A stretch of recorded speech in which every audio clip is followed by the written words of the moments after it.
오늘은 19강입니다. 19강. 모든 일은 먼저 기도하라. 아멘. 여호수아 9장에 나와 있는 말씀이죠. 기브온이 정말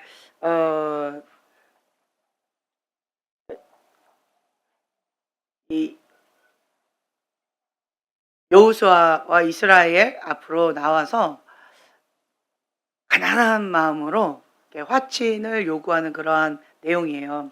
그러니까 이스라엘이 애굽에서 승리한 사건, 그리고 여리고성, 그리고 아이성 승리한 사건, 그리고 전쟁 때마다 승리하는 이러한 사건들이 소문이 널리 퍼졌어요. 그리고 가나안을 정복하기 위해서 지금 전진해 오고 있다라고 하는 소문들이 퍼진 거죠. 그러다 보니까 이 가나안에 있는 그 부족들이 크게 두 부류로 나눴는데, 이거 우리가 연합하자. 너무 강하다. 이스라엘 너무 강하고 이대로는 좀 우리가 어렵다. 우리가 함께 모이자. 연합군 만들어서 정면으로 대결하자. 지금 이렇게 하는 한 부족 무리들이 있었고요. 아무리 계산을 해도 이거는 계산이 안 나오는 거예요. 이거는 해봤자 망한다. 정면 대결 해봤자 승산이 없다. 계산을 똑똑똑똑 해봤더니 이거는 그냥 100패다. 그냥 무조건 진다. 그래서 이거는 전쟁할 일이 아니라 우리가 사정을 해야 되겠다. 근데 사정을 한다고 그들이 들어줄 리는 없고, 가나안 정복하겠다고 가나안에 있는 모든 부족들을 다 전멸하라 라고 하는 하나님의 명령을 받들어서 지금 전진해 오고 있는데, 그들이 오면 우리는 다 끝났다. 완전히 전멸하는 것이 하나님의 명령이기 때문에 우리 가나안 부족들은 다 끝나는데, 그러면 어떻게 하지? 그러면서 기브온 부족이 굉장히 고민에 빠진 거예요. 어떻게 하면 좋을까? 살려달라고 한들 살려주지 않을 거다. 왜냐하면 그들은 하나님의 명령을 지킬 거니까. 하나님 명령을 어기면서까지 우리를 살려주지는 않을 거다. 그러면 우리가 인간적인 방법으로는 불가능한 거고, 그럼 어떻게 하면 좋지? 라고 했는데, 먼 나라에서 온 그러한 부족하고는 화친을 맺을 수 있다라고 하는 그러한 거가 있는 거예요. 그래. 우리가 먼 나라에서 왔다라고 속이자. 속여서 그들한테 좀 조약을 맺자라고 하자. 우리를 책임져주고 살려준다. 우리하고 화친한다. 라고 하는 그런 조약을 맺자고 한번 해보자. 라고 해서 전략을 풉니다. 그래서 이 기브온 족속이 뭘 가지고 왔냐면, 낡은 포대, 찢어진 가죽 부대, 그리고 곰팡이 난 떡, 그리고 낡은 옷과 신발. 아주 먼 나라에서 지금 이스라엘 민족을 만나기 위해서 하친하려고 그래서 왔다라고 하는 것을 보여주기 위해서 아주 전략적으로 그렇게 치밀한 계획하에 그렇게 나갑니다. 근데 사실은 3일 길이에요. 그런데 그거를 아주 먼 나라에서 몇 달씩 걸어서 뭐 이렇게 온 것처럼 그렇게 속여서 화친을 우리의 맺자라고 하는 그러한 내용을 여기에 담고 있습니다. 자, 한번 우리가 본문 한번 찾아서 봉독해 보겠습니다. 여호수아 9장. 자, 강의한 19강 모든 일을 먼저 기도하라. 거기 보면 여호수아 9장 9절에서 15절 말씀 있지요. 자, 함께 한 목소리로 봉독하겠습니다. 그들이 여호수아에게 대답하되 종들은 당신의 하나님 여호와의 이름으로 말미암아 심히 먼 나라에서 왔사오니 이는 우리가 그의 소문과 그가 애굽에서 행하신 모든 일을 들으며 또 그가 요단 동쪽에 있는 아모리 사람의 두 왕들 곧 헤스본 왕 시온과 아스다롯에 있는 바산 왕 옥에게 행하신 모든 일을 들었음이니이다.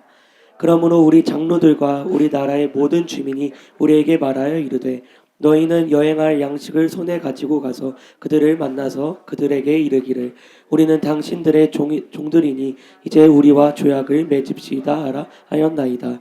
우리의 이 떡은 우리가 당신들에게로 오려고 떠나던 날에 우리들의 집에서 아직도 뜨거운 것을 양식으로 가지고 왔으나 보소서 이제 말랐고 곰팡이가 났으며 또 우리가 포도주를 담은 이 가죽 부대도 새 것이었으나 찢어지게 되었으며 우리의 이 옷과 신도 여행이 매우 길었으므로 낡아졌나이다 한지라. 우리가 그들의 양식을 취하고는 어떻게 할지를 여호와께 묻지 아니하고 여호수아가 곧 그들과 화친하여 그들을 살리리라 하는 조약을 맺고 회중 족장들이 그들에게 맹세하였더라. 아멘. 자, 그 다음 거요. 1번 이스라엘의 걸림돌 기브온. 하나님께서는 가나안 부족들을 완전히 전멸해라. 하나도 남김없이 다 전멸을 하라 라고 말씀하셨는데 이 기브온하고 맺은 이 조약 때문에 전멸을 못하게 되어졌어요. 그래서 하나님의 말씀을 순종을 못하게 되어졌어요. 자, 그 밑에 계속 읽겠습니다. 여호수아와 이스라엘 백성들이 가나안을 정복할 때 생긴 일입니다. 기브온 족속들은 이스라엘과 화친을 맺기 위해 자신들은 저 먼 곳에 거주하는 족속들이라고 거짓말을 하였습니다. 그들의 양식에는 곰팡이가 났으며 포도주 가죽 부대는 찢어지고 옷과 신발도 낡았습니다. 기브온 주민들이 이스라엘 백성들을 속여 화친을 맺었습니다. 그때부터 기브온 주민들은 이스라엘의 노울꾼이 되어 생존하고 이것이 훗날 이스라엘 안에 걸림돌이 됩니다. 이스라엘하고 화친을 맺음으로 인하여서 기브온 족속들은 목숨을 부지하게 되어졌어요. 이 기브온 족속들이 우리는 당신의 종입니다. 이걸 계속 강조하는 거예요. 그러면서 또 뭐라고 얘기하냐면 여호와 하나님의 명성을 듣고 왔습니다. 당신은 하나님이 함께 하시는 족속들이기 때문에 여러분들을 이길 자는 아무도 없을 것입니다. 그렇기 때문에 우리는 당신의 종입니다. 우리를 도와주세요. 우리를 살려주세요. 그리고 우리가 어려움이 있을 때 우리하고 화친을 맺어서 자매 결혼 맺으라는 거죠. 화친을 맺어서 우리가 어려울 때 도와주는 그러한 관계를 맺읍시다 라고 얘기를 하는 거예요.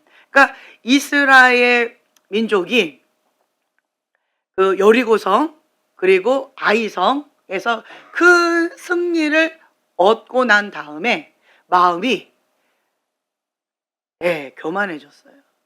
마음이 교만해지고 그리고 안일함에 좀 빠지고 그 자만심에 딱 빠져서 그렇지 우리가 하나님하고 함께하는 그런 선민이지. 그러니까 너네들은 당연히 우리의 종이지.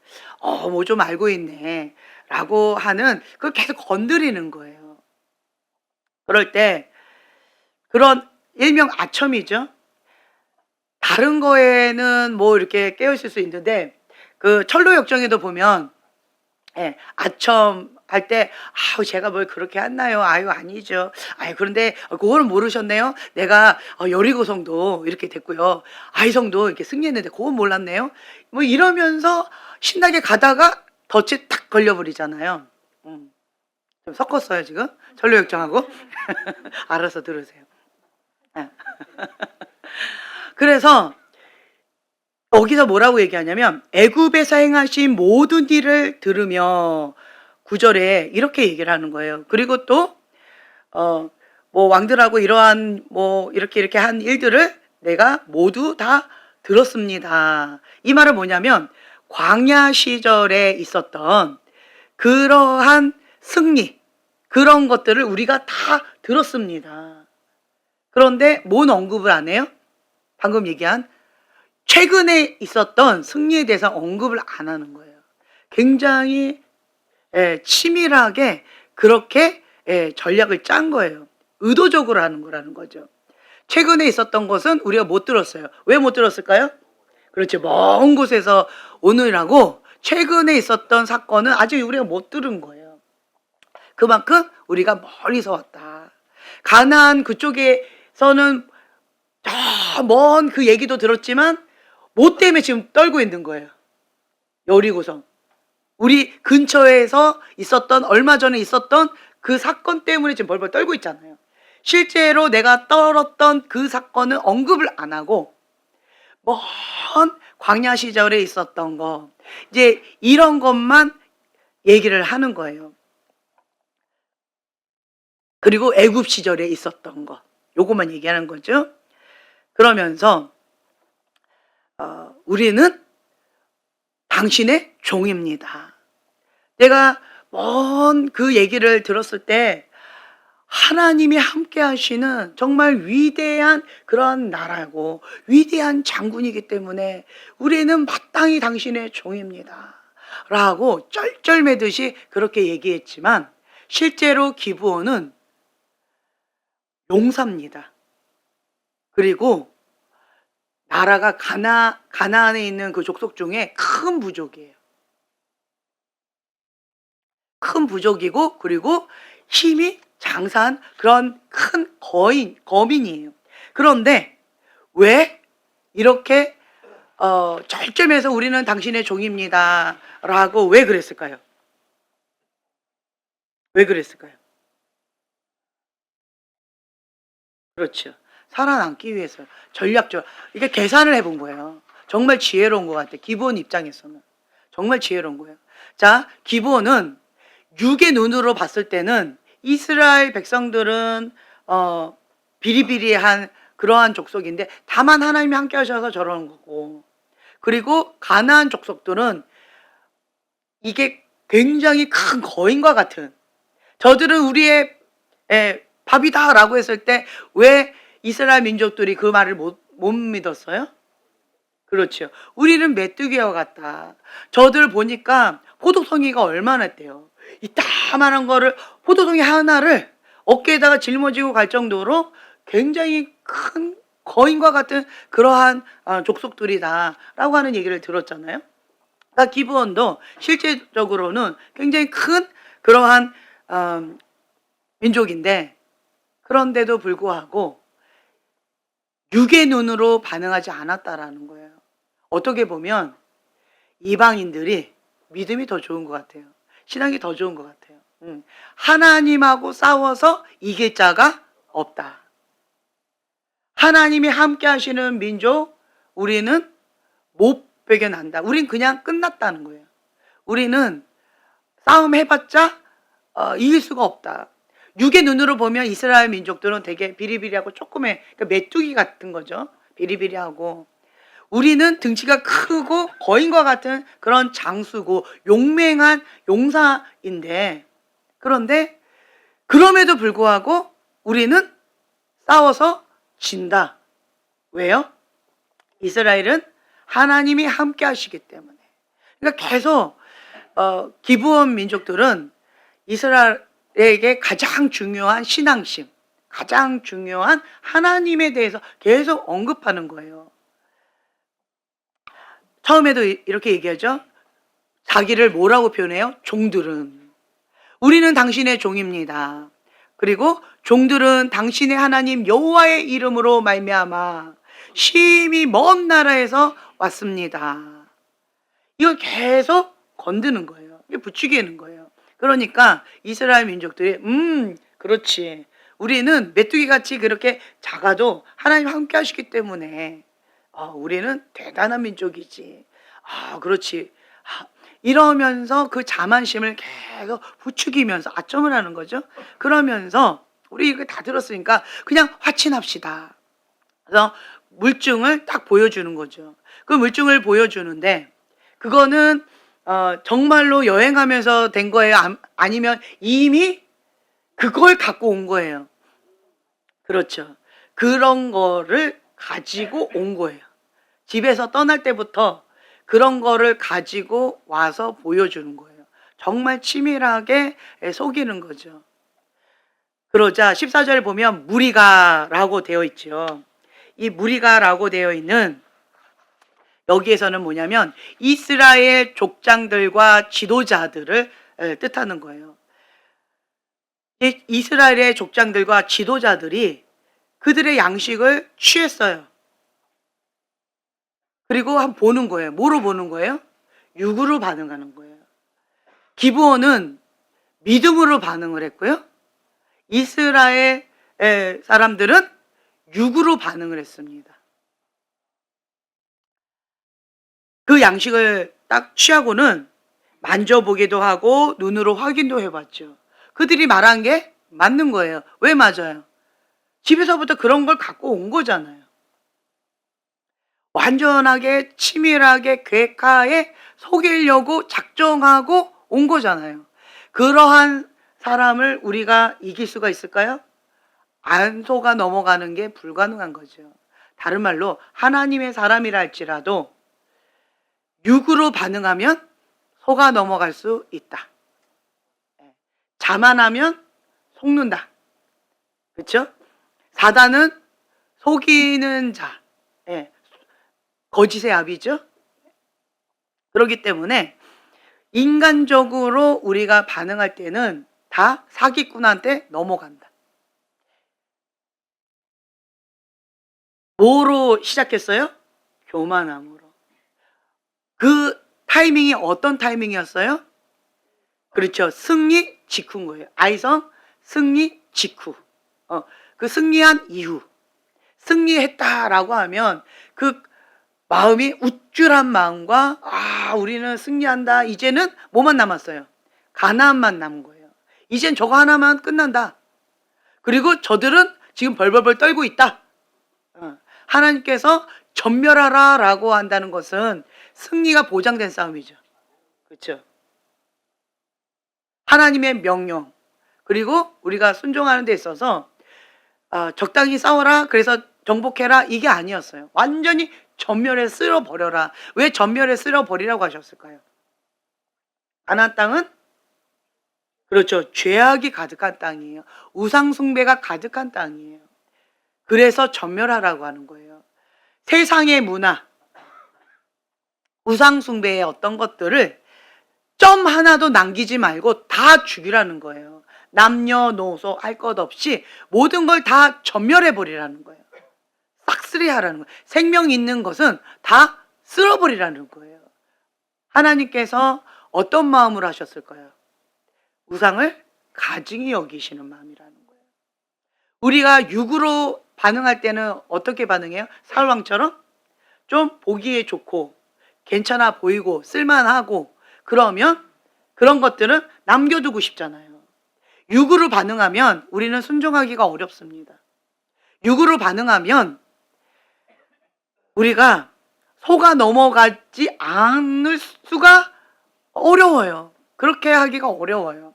얼마나 이 언변과 사기꾼들 보세요. 사기꾼들은요, 나 사기꾼입니다 라고 써놓고 다니지를 않아요. 정말 전략적으로 그렇게 체계적으로 그렇게 다가옵니다. 처음부터. 그리고 언변력도 탁월하게 해서 그 사람을 갖고 놀아요. 그리고 속여서 내가 원하는 것을 취하는 거예요. 취하면 그 다음에 어떻게 해요? 그 사기꾼은 그렇죠. 버려요. 그런데 안 버리는 이유는 뭐예요?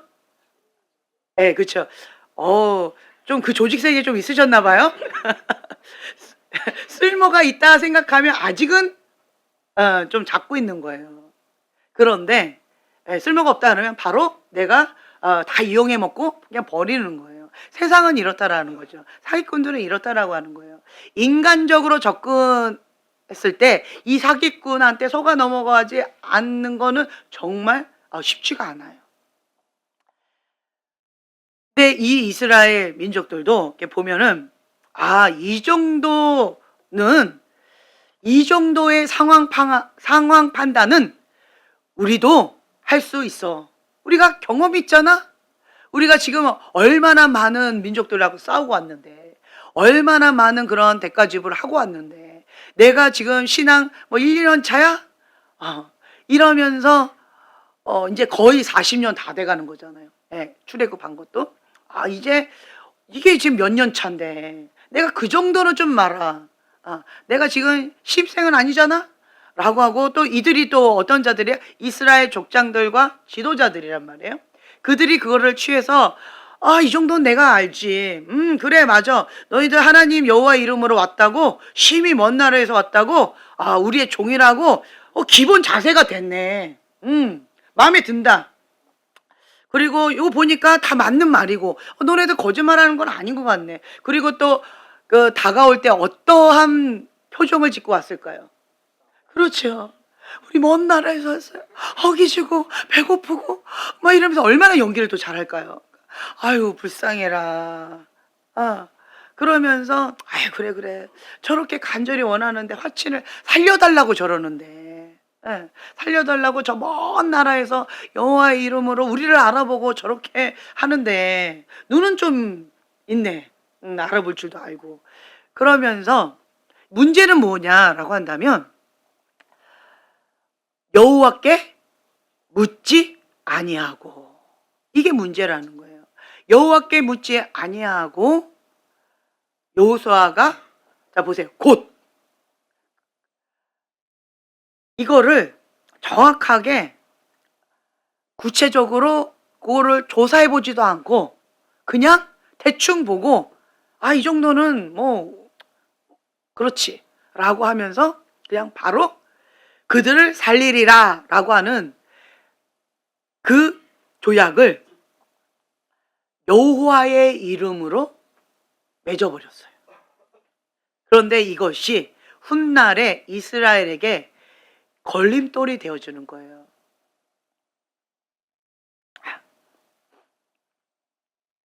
자, 그 다음 거 한번 읽겠습니다.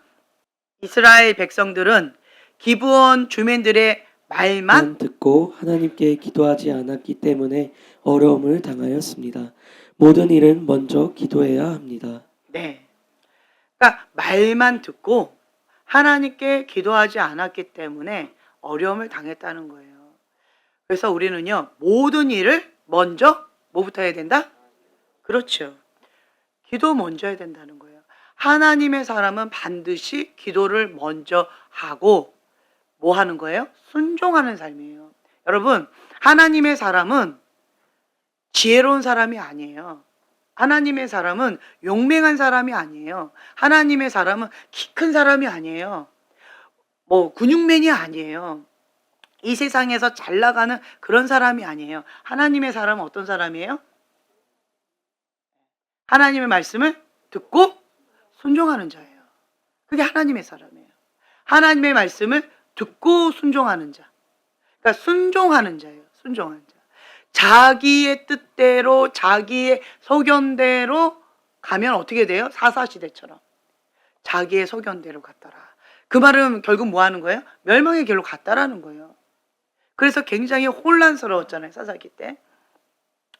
자기의 소견대로 사는 게 아니에요. 하나님의 사람은 어떤 사람이다? 순종하는 자다. 순종하는 사람이에요. 순종하려면 먼저 뭘 알아야 돼요? 그렇죠. 하나님의 뜻을 알아야 돼요. 하나님의 전략을 알아야 돼요. 하나님의 방법을 먼저 알아야 돼요. 그걸 알기 위해서는 먼저 뭘 해야 돼요? 그렇죠. 기도해야 된다는 거예요. 기도를 안 하는 이유가 뭘까요? 그렇죠. 이 정도쯤이야 내가 알 수 있어. 이 정도쯤이야 내 경험으로도 충분히 할 수 있어. 내가 할 수 있어. 이 정도는 내가 상황 판단할 수 있어. 이 정도는 내가 판단할 수 있어. 이 정도는 내가 그냥 내 선에서 알아서 할 수 있어. 이러한 자만함이라는 거예요. 교만함이라는 거예요. 그런 방심이라는 거예요. 그래서 우리는 내가 이 정도는 뭐 내가 내 선에서 할 수 있어 라고 하는 그 교만함을 우리는 허락하지 않아야 된다는 거예요. 하나님의 사람이다라고 하는 정체성은 가장 먼저 무릎으로 시작한다. 그리고 뭐로 마무리한다? 무릎으로 마무리한다. 이거를 기억하셔야 돼요. 하나님의 사람은 순종하는 사람이다. 광야에서 뭘 배웠을까요? 순종하는 걸 배웠어요. 광야에서 구름 기둥이 움직이면 가야 되는 거예요. 멈추면 멈춰야 되는 거예요. 불 기둥이 움직이면 가야 되는 거예요. 나는 지금 피곤해서 안 가고 싶어요. 그런데 불 기둥이 움직여요. 그럼 어떻게 해야 돼요? 가야 되는 거예요. 난 막 가고 싶어. 그런데 불 기둥이 딱 멈춰버렸어요. 그럼 어떻게 해야 돼요? 멈춰야 되는 거예요. 광야에서 철저하게 배운 것은 순종하는 법을 배우는 거예요. 내 뜻, 내 생각, 나의 상황, 내가 원하는 거 그거 다 버리고 하나님의 그 뜻 가운데 순종해야 살아남는다. 그걸 배우는 거예요. 자, 그 밑에 계속 읽겠습니다. 떡은 곰팡이가 나고 옷과 신발은 낡았습니다. 여호수아 9장 12절부터 13절 말씀. 우리의 이 떡은 우리가 당신들에게로 오려고 떠나던 날에 우리들의 집에서 아직도 뜨거운 것을 양식으로 가지고 왔으나 보소서 이제 말랐고 곰팡이가 났으며 또 우리가 포도주를 담은 이 가죽 부대도 새 것이었으나 찢어지게 되었으며 우리의 이 옷과 신도 여행이 매우 길었으므로 낡아졌나이다 한지라. 아멘. 네, 아멘. 자, 밑에 한번 계속 읽어볼게요. 이스라엘 사람들이 왜 기도하지 않았을까요? 그들이 보여주는 증거들이 믿을 만하였습니다. 그들이 가지고 온 양식은 마르고 곰팡이가 났으며 가죽 부대는 찢어졌고 옷과 신발도 낡았습니다. 그들의 현상은 믿을 만하였습니다. 눈에 보이는 현상이 믿을 만해도 먼저 기도해야 합니다. 네. 자, 여기 보면은요, 영적 경계가 이게 흔들린 그러한 부분들을 우리가 볼 수가 있는데, 하나님의 뜻을 묻지 않는 인간적인 판단은 속임수에 빠지기 쉽다. 그래서 그들이 보여주는 인간적인 증거들 믿을 만한 거였죠. 육의 눈으로 봤어요. 그리고 또 만져보았어요. 오감을 통하여서 확인을 보았어요. 그런데 다 맞는 말이었어요. 그들의 현상은 믿을만 했어요. 그리고 우리가 보았을 때 오감적으로 만져보기도 하고, 그리고 냄새 맡아보기도 하고, 그리고 눈으로 보기도 해보아도 오감적으로 다 맞는 거였고요. 그리고 우리가 경험적으로 봤을 때도 지금 사람들을 봤을 때 먼 나라에서 온 거 맞다 라고 그렇게 믿을 수가 있었던 거지요. 그러나 눈에 보이는 현상이 믿을만 해도 먼저 무엇을 해야 된다? 기도해야 된다. 기도해야 된다라고 하는 거예요. 다른 말로 뭐예요? 육의 눈으로 보지 말라는 거예요. 육의 눈으로 판단하지 말라는 거예요. 육의 눈으로 판단하지 말고 육으로 반응하지 말고 무엇으로 반응하라는 거예요? 믿음으로 반응하라는 거예요. 믿음으로 반응하라는 거예요. 여기에서 기브온은 믿음으로 반응했다라고 아까 말씀을 드렸잖아요. 인간적으로 봤을 때 본인들은 등치도 크고 큰 민족이에요. 이스라엘보다 더 정말 용사처럼 용맹한 그러한 민족이에요. 그럼에도 불구하고 본인들은 가나안 거민이라는 것을 숨기고 아주 먼 나라에서 온 사절단처럼 변장을 하고, 그러면서 어떻게 보면 비굴하리만큼 우리는 당신의 종입니다. 우리는 당신의 종입니다. 우리하고 화친하시고 우리를 살려달라고, 우리를 살려주겠다고 그 조약만 좀 하나 해주세요 하고 간절하게 그걸 원했잖아요. 육의 눈으로 육으로 반응하지 않았다라는 거예요. 믿음으로 반응했다라는 거예요. 이것도 기억이 나죠. 아람 왕이나 나아만 장군, 이방인들이 오히려 믿음으로 반응하고, 그리고 이스라엘 왕이나 게하시는 믿음으로 반응하지 않았고 하나님의 말씀에 순종하지 않음으로 인하여서 오히려 저주를 받게 되어지고, 이방인이라 할지라도 믿음으로 반응했을 때 하나님의 은총을 받는 그러한 것을 우리가 저번 시간에 보았죠. 여기도 마찬가지죠. 이 기브온은 이것을 통하여서, 이 화친을 맺는 이것을 통하여서 이스라엘의 나중에 종이 되어져요. 종이 되어지고, 그 다음에 그들을 뭐라고 부르냐라고 한다면 나무를 패며 물을 깃는 자, 성전의 꾸준 일을 맡은 봉사자. 기브온이 그런 역할을 하는 거예요. 그러니까 허드렛 일을 하고 꾸준 일, 이스라엘 사람들이 하기 싫은 일 있잖아요. 성막에서 그냥 그러한 꾸준 일을 하는 그러한 자들로 이제 종으로서 살아가게 되어집니다. 그래서 나무를 패며 물을 깃는 자, 기본을 이렇게 표현을 해요. 그런데 이제 이 사실이 나중에는 들켜요. 3일 후에 이거를 알게 되어져요. 이스라엘 민족들이 세상에 먼 나라에서 왔다고 하면서, 아니 가까운 나라였잖아, 가나안 민족이었잖아, 하나님께서 전멸하라고 했던 그 가나안 민족인데 우리를 속였네? 라고 3일 뒤에 그 사실이 들통이 납니다. 자, 그러나 이미 여호와의 이름으로 화친을 해버렸어요. 그래서 이스라엘 백성들이 화를 냅니다. 아무리 분노를 내고 화를 내봤자 소용이 없어요. 왜요? 여호와의 이름으로 살리리라 라고 맹세를 했고, 그리고 화친하겠다 라고 조약을 무엇으로? 여호와의 이름으로 체결을 했다라는 거예요.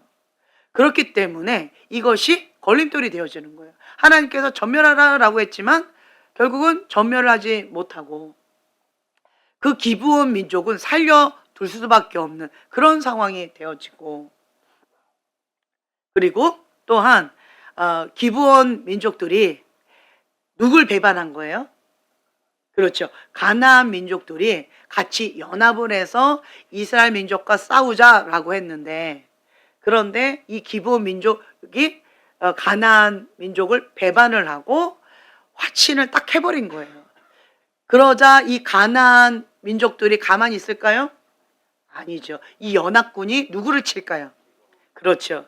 이스라엘보다 너 먼저 쳐야 되겠다, 감히 우리를 배반해? 라고 하면서 이제 공격을 해 들어갑니다. 그러자 또 이 기브온이 어떻게 할까요? 그렇죠. 도와달라고. 이스라엘 민족이여, 우리하고 화친을 하지 않았습니까? 우리는 당신의 종이 아닙니까? 당신들의 종을 가나안 민족들이 공격을 합니다. 우리를 살려주세요 라고 했을 때 이스라엘 민족이 가만히 있으면 가만히 있으면 알아서 자기들끼리 어차피 전멸해야 될 족속들끼리 서로 싸우고 죽이고 알아서 그냥 정리가 되어지잖아요. 그런데 문제는 뭐예요? 이 걸림돌이 돼버렸어요. 그렇죠? 약속을 해버렸다라는 거. 누구의 이름으로? 여호와의 이름으로. 여호와의 이름으로 그렇게 약속을 해버렸기 때문에 어쩔 수 없이 도움을 청할 때, 그렇죠, 기브온 편에 서서 가나안 족속들과 함께 싸우는 그러한 내용들이 그 뒤에 나오게 되어집니다. 그것이 9장 19절 함께, 여호수아 9장 19절 함께 봉독합니다. 모든 족장이 온 회중에게 이르되 우리가 이스라엘의 하나님 여호와로 그들에게 맹세하였은즉 이제 그들을 건드리지 못하리라. 아멘. 네. 그러니까 회중이 다 족장들을 원망을 해요. 왜 그랬냐고. 하나님이 다 전멸하라고 그랬는데 왜 그렇게 성급하게 그렇게 했냐고 막 화를 내고, 그리고 원망하고 그렇게 했지만 그래도 여호와의 이름으로 맹세를 했기 때문에 그 기브온 족속들은 우리가 건들 수도 없고 화친을 맺었기 때문에 나중에 전쟁 때 도와달라고 했을 때 우리는 가서 싸워야 된다라고 하는 게 뒤에 쫙 나와 있어요. 여기에서 우리가 알 수 있는 것이 무엇이냐라고 한다면 족장들이 여호와의 이름으로 맹세를 했기 때문에 그들을 죽일 수도 없었어요. 첫째로 하나님의 말씀에 순종할 수가 없게 되어져 버렸어요. 자기가 스스로 무덤을 파게 되어진 거예요. 그리고 두 번째는 아무리 내가 속아서 언약을 맺었다 할지라도 여호와의 이름으로 맹세했기 때문에 그 언약의 신실함이 얼마나 중요한지를 우리가 볼 수 있게 되어진다는 거예요. 그래서 우리가 함부로 여호와의 이름으로 맹세하면 안 된다는 거예요. 그건 뭐예요? 이 말에 대한, 우리의 말에 대한 책임이라는 거예요. 함부로 우리가 입을 놀리면 안 된다. 입에 대한 무거움, 입에 대한 책임감, 이것이 굉장히 중요하다. 그래서 상대방이 아무리 깐죽깐죽거리면서 약속해줘, 약속해줘 라고 해도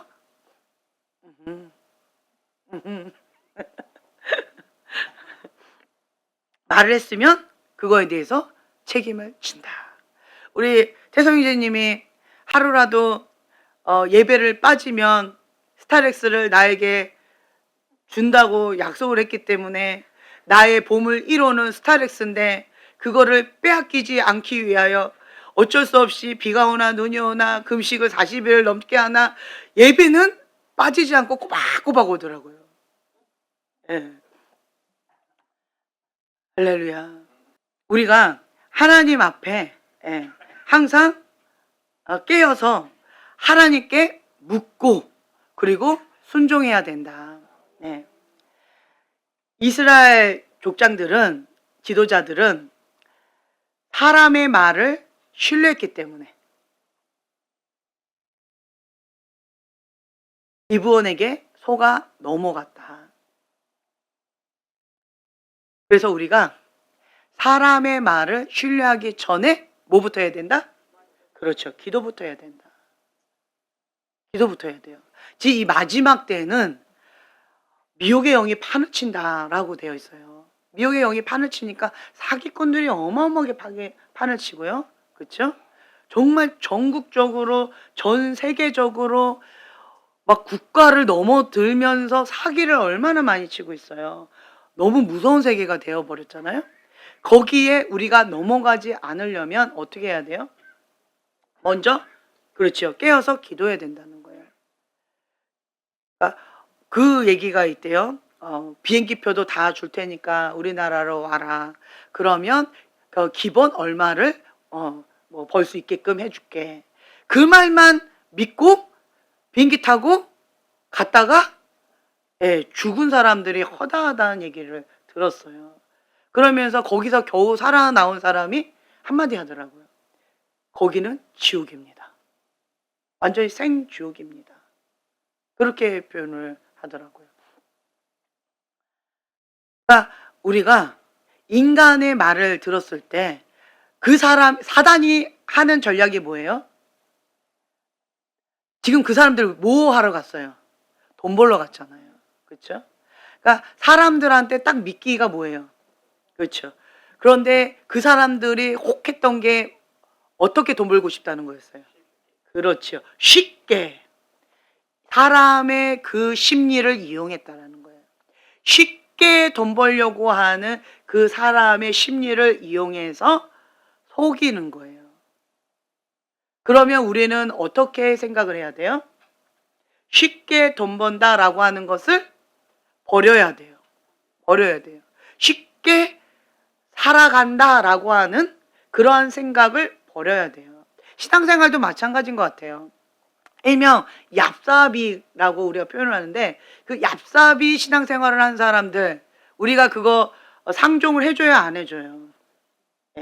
그런데 그 얍삽이 신앙생활을 하는 사람들은 본인은 어떻게 생각을 해요? 잘하고 있다. 잘하고 있다. 이렇게 생각하는 거예요. 왜요? 다른 사람들은 다 일을 해요.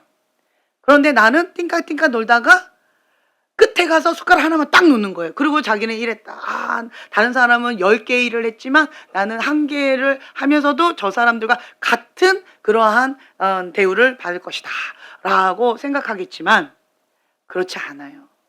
그렇지 않아요. 하나님은 그 마음의 중심을 보세요. 그 신실함을 보신다는 거예요. 얍삽이 사람도 싫어하는데, 그렇잖아요? 사람도 싫어하는데 하나님도 안 좋아해요. 왜 그럴까요? 착하고 충성된 종아, 하나님께서 칭찬하신 게 이건데 그 얍삽이를 착하고 충성된 종에 합할까요? 안 될까요? 그렇죠. 반대잖아요. 반대입니다. 그래서 우리가 신앙생활을 해 나가면 할수록 어떻게 되어지냐면 직면하는 법을 배우게 되어지고 버티는 거를 배우게 되어지고 대가 지불하는 법을 배우게 되어져요. 이리 피하고 저리 피하고 세상에서는 그러한 간사한 사람들을 지혜롭다라고 표현해요. 대가 지불 안 하고 노동을 많이 안 하고 결과를 많은 것을 얻으려고 하는 이러한 심리. 세상 사람들은 지혜롭다라고 표현하지만 하나님께서는 이런 사람들을 안 기뻐하신다. 미련하다라고 얘기하세요. 하나님께서는 대가 지불을 요구하세요. 하나님의 사람들 보세요. 얍삽이 없어요. 간사한 사람 없습니다. 앞뒤 다른 사람 없어요. 앞에서 그리고 뒤에서 다른 사람, 성경에서 뭐라고 표현해요? 회칠한 무덤이라고 그래요. 독사의 자식들아 라고 표현한다라는 거예요.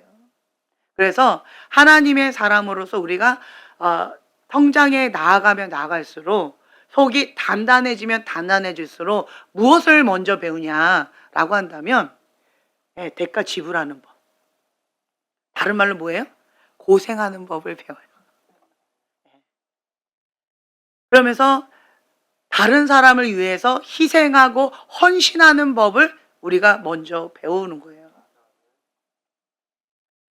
그러니까 인간의 본성을 거부하는 거예요. 인간은 쉽게 돈 벌고 싶고 대가는 조금, 그러니까 투자는 조금 하고 큰 수익을 얻고자 하는 이러한 사고방식이 세상의 사고방식이에요. 그렇죠?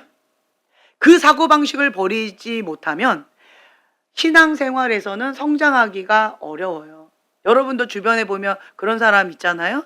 그런 사람들 보면 신앙 성장을 자기는 열심히 한다라고 그렇게 우겨대는데 신앙이 성장을 못해요. 왜 못할까요? 왜 못할까요? 사고체계가 안 바뀌어서 그래요. 사고체계가 하나님 나라 사고체계로 바뀌어져야 되는데 세상의 기준으로 세상의 사고체계로 하면서 그 방법들, 그 기준에 맞춰서 생활하니까 여기 세상의 기준에서 아무리 열심히 해도 여기예요. 하나님의 나라의 세상의 기준하고는 많이 다르다라는 거예요. 하나님의 나라는 큰 자가 섬기는 자다. 세상에서는 큰 자는 대접받는 자예요. 완전 달라요. 세상에서는 얍삽이를 지혜롭다. 하나님 나라에서는 얍삽이를 미련하다. 악하고 게으른 종아라고 얘기하신다는 거예요. 이게 완전히 달라요. 그래서 우리가 하나님의 기준으로 맞춰 나갈 때 신앙도 성장해 나아가진다. 그러니까 자기 소견대로 신앙생활을 하는 사람들은 뭐 40년, 80년 신앙생활을 했다 할지라도 어때요? 타이틀이 무슨 권사님, 장로님, 목사님 뭐 한다 할지라도 어때요? 신앙이? 아가잖아요. 아가에서 못 벗어나는 사람 대만이잖아요. 그런데 반대로 직분으로 하나님 보지 않으신다라는 거예요. 하나님은 외모로 보지 않으신다라는 거예요. 그 중심을 보신다라는 거예요. 신앙생활한 지 얼마 되지 않았다라고 해도 하나님의 말씀의 기준으로 내가 차근차근 신앙으로 성장해 나가고 있다라고 한다면 순종의 속도가 성숙의 속도다라고 하는 것을 우리가 볼 수가 있잖아요. 그래서 자기를 부인하고 하나님의 그 뜻에 맞춰야 된다는 거예요. 자기 십자가를 지고 대가 지불을 해야 된다는 거예요. 대가 지불 없이 신앙 성장하는 것은 불가능해요. 영향력 큰 자는 어떤 사람일까요? 섬기는 자예요. 섬기는 자예요. 영향력이 있는 사람은요, 섬기는 자예요. 생활 가운데에서 섬기는 자예요. 그리고 어떤 사람은 기도만 열심히 해요. 기도만 열심히 하고 아무것도 안 해요. 영향력 있을까요, 없을까요? 영적인 아가입니다. 영적인 아가예요. 나 기도 많이 하는데, 기도 많이 하는데, 아무리 그렇게 해도요, 그거는 영적인 아가예요. 삶이 안 받쳐주면 영적인 아가라는 거죠. 삶과 신앙과 가정, 이런 것들이 모두가 균형 있게 성장해 나가야 된다는 거예요. 그래서 여러분들, 하나님께서 성경 말씀에 보면은 어떤 자를 크다고 하세요? 섬기는 자예요. 섬기는 자. 섬기는 자. 하나님의 나라는 섬기는 자가 큰 자예요. 세상에서는 섬기면 왜 넌 바보같이 살아? 그렇게 말을 해요. 예전에 제가 그 얘기 했던 것 같은데, 중학교 때 저희 어머니도 이렇게 섬기는 게 몸에 배어 있고 그걸 보고 배우고 자라다 보니까 섬기는 게 제가 몸에 배어 있다 보니까 중학교 때도 제가 항상 이렇게 섬기고 뭐 계속 굳은 일은 제가 다 하고 알아서 그냥 이렇게 그렇게 살았단 말이에요. 친구들 사이에서도 그냥 몸에 배었어요. 그리고 그거를 힘들어하지 않고 당연하게 생각했던 것 같아요. 그냥 당연하게. 애들 놀고 있어도 나는 그냥 부엌에 가서 설거지하고 뒷정리하고 그냥 막 이렇게 하는 게 이게 몸에 배어 있었어요. 그게 문화였어요. 그게. 그 하나님 기뻐하신다. 그거 당연한 거다. 그거가 특별한 게 아니다. 이렇게 제가 배웠기 때문에 그냥 당연하게 이렇게 했는데, 그런데 어느 날 어떤 분이 저한테 지연아, 왜 너 혼자만 그렇게 섬기고 너 혼자만 일을 해? 그래서 네?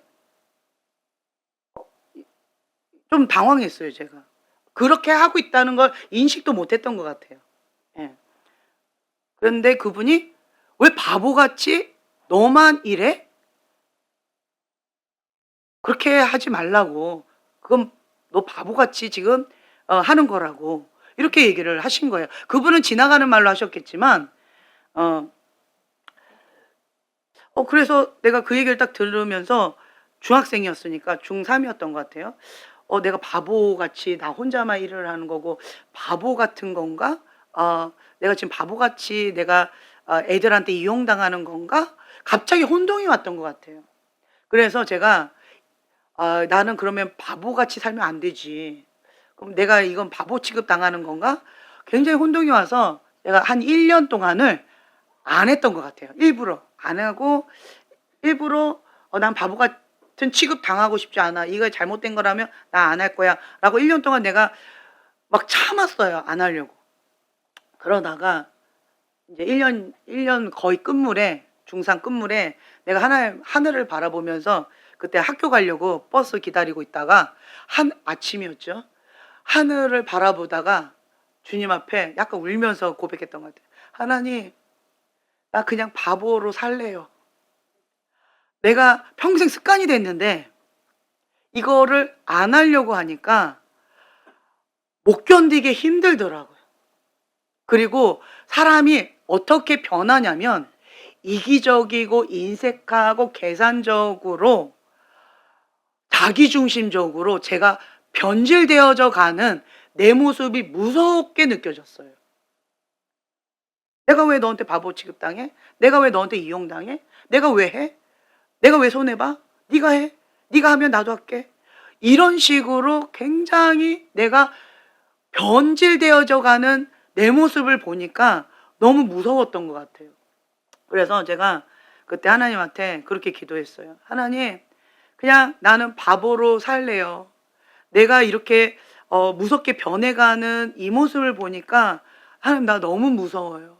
그냥 바보로 살래요, 주님. 하고 울면서 고백을 했던 그게 지금이 떠올라요. 여러분들도 마찬가지예요. 세상의 기준으로 보면 바보 소리 들을 수 있어요.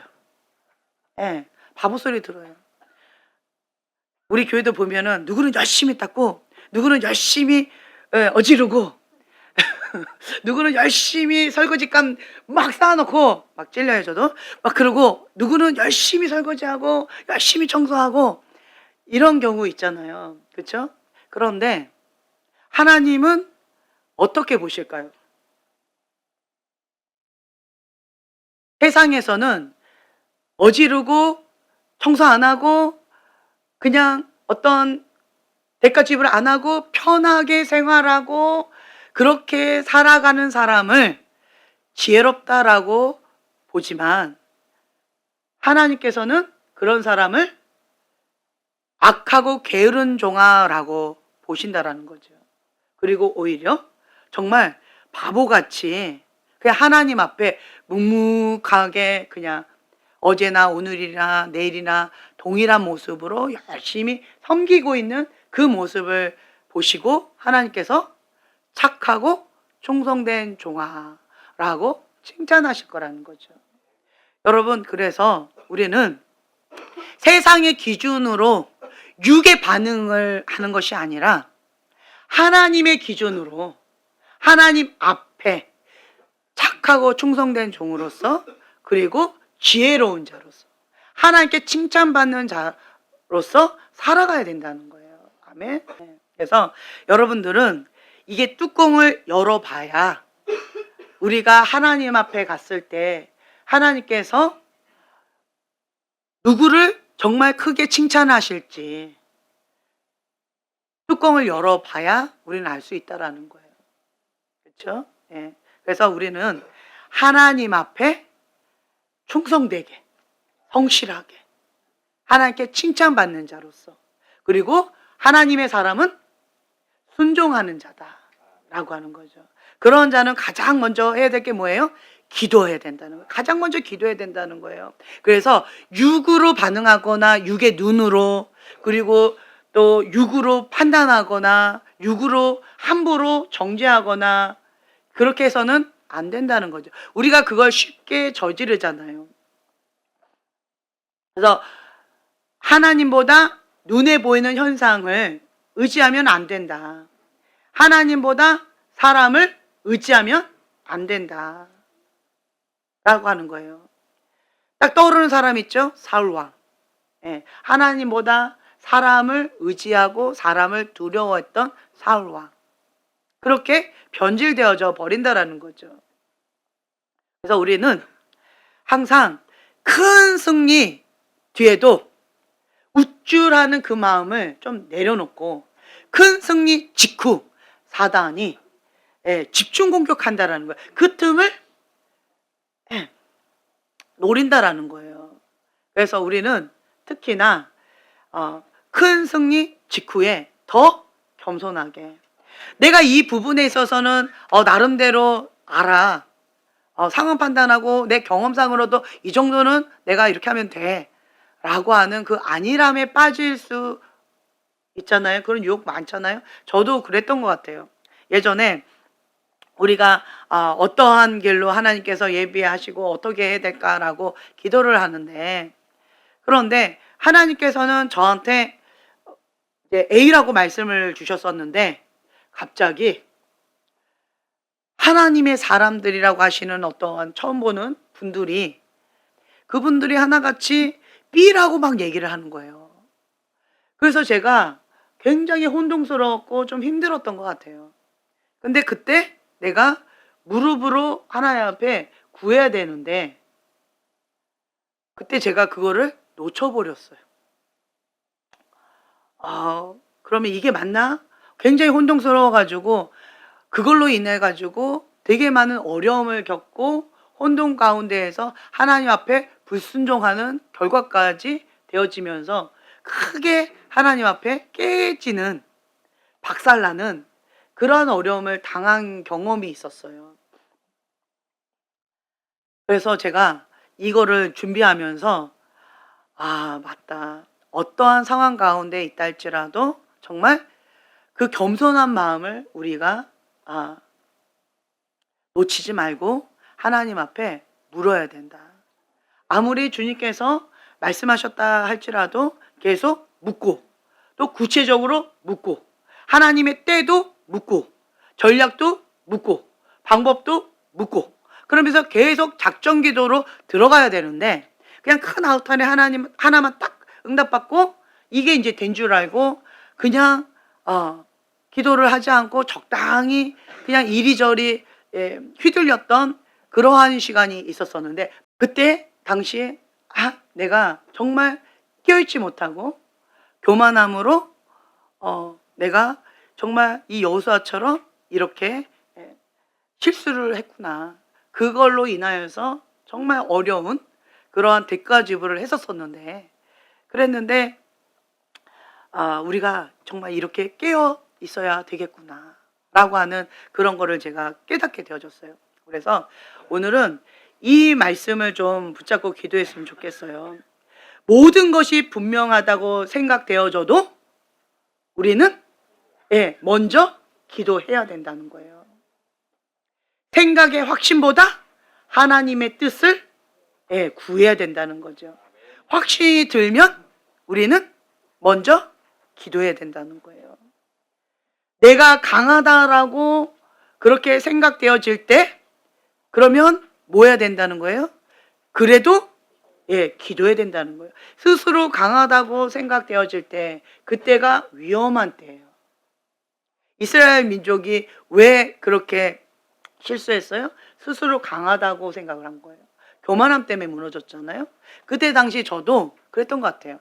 기도하면 바로 하나님께서 응답을 주시니까 그냥 가볍게 제가 여겼던 것 같아요. 그게 나의 큰 실수였던 것 같아요.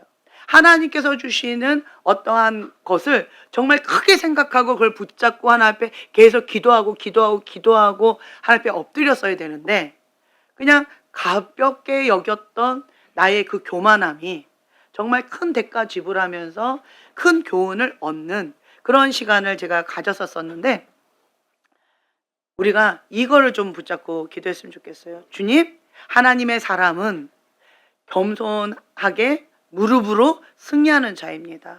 하나님의 사람은 순종하는 자입니다. 하나님의 사람은 언제 어느 때나 먼저 하나님 앞에 묻는 자입니다. 모든 일에 먼저 기도하는 자입니다. 하나님께서는 우리에게 오감과 경험보다도, 상황과 판단하는 이 육적인 감각보다도 하나님의 그 뜻이 옳다라고 하는 것을 믿고 무릎으로 승리하기를 원하십니다. 그래서 우리가 하나님과 더 깊은 친밀함의 자리로 나아가서 주님의 그 뜻이 하늘에서 이루어진 것처럼 이 땅 가운데 이루어드리는 그러한 하나님의 마음을 시원케 하는 그러한 중보자로서, 하나님의 거룩한 통로로서, 축복의 통로, 사랑의 통로로서 우리가 그 사명 감당할 수 있도록 주님 붙들어 주시옵소서. 우리가 주여 3번 부르짖고 기도하겠습니다.